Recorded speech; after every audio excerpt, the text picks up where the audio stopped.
Welcome back. In this short video, we're going to look at how to acquire an appropriate image to use with your channel art on your YouTube channel. So to start with, I'm already at Google, but by any means that you are comfortable with, go to the image search engine. So I just simply typed in images.google.com. To get there, you can simply do a search and then use the little images link that appears when you get your Google results, however you'd like. And I'm going to pick an appropriate search term. Now, it doesn't have to be education. I'm just using this as an example. You can play around until you find something that you want. Okay, so I get lots and lots and lots of pictures for education. The problem is not all of these are going to be appropriate for several reasons. If I mouse over, you can see that it's giving me a size down here. Now, we know that our image should be somewhere around 2560 pixels or larger in width and 1440 or more in height. Getting an image that's larger than you need is no problem at all, because the computers are very, very good at rescaling an image down and having it still look good. Taking a larger image, making it smaller, almost always it still looks great. What we don't want to do is take a smaller image and stretch it larger. This often leads to pixelization, and while you might have had a great quality image at a certain size, when you try to make it larger, you lose that quality. Okay, so how can I tell? I can mouse over these images again and see here 800 by 400, so that's much smaller than what I want, which is a shame because I kind of like the image. So, how do I limit my search to images that are an appropriate size? Now, to do that, I can click on Tools, and under Size, simply select Large, and that's going to filter out all of these smaller images.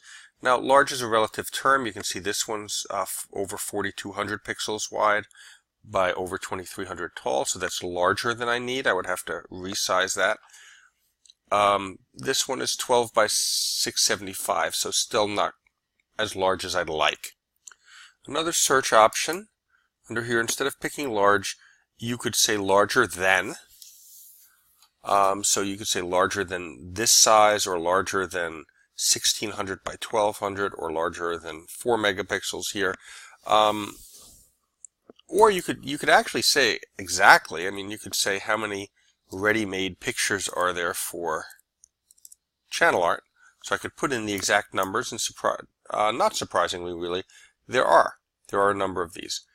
But you don't necessarily want to be limited to things that are the exact size. It's going to bring down your choices considerably.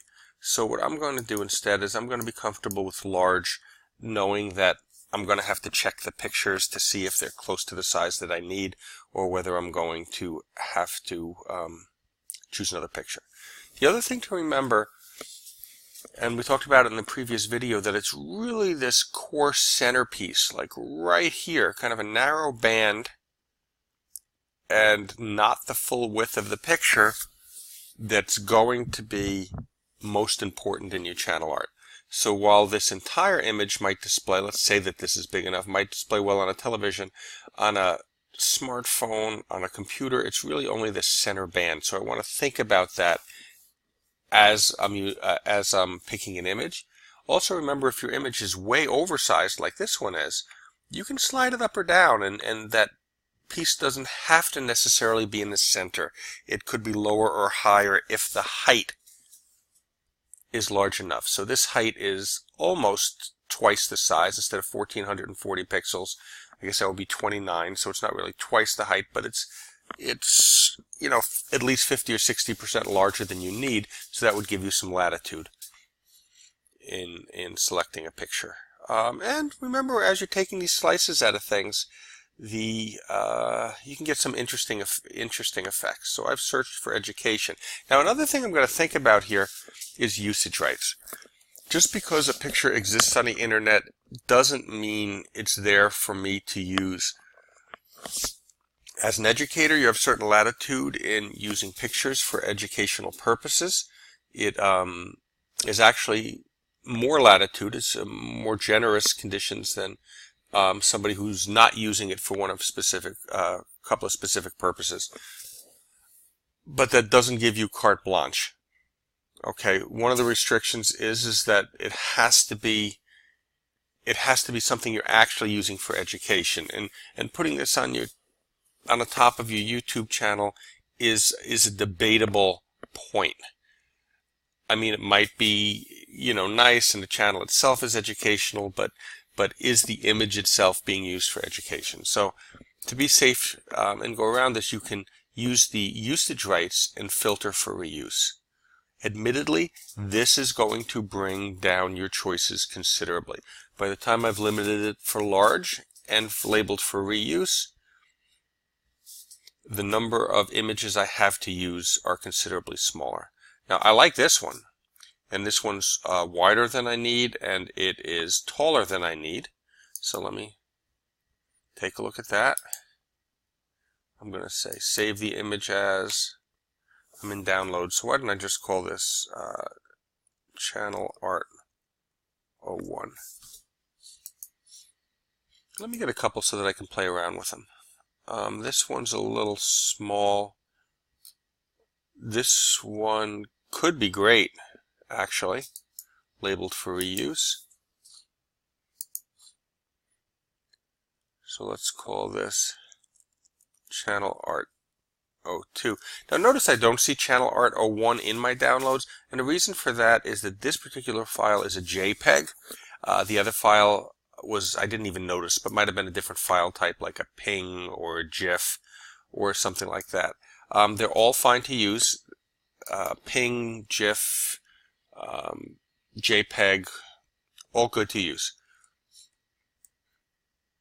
But just know that when you save them, if it looks like you don't have your other one, here you go. This is a nice one also. So let me take this one. Okay, you can see this is also a JPEG, so you can see Channel Art JPEG 01 exists here. And you're also going to see this is JPEG.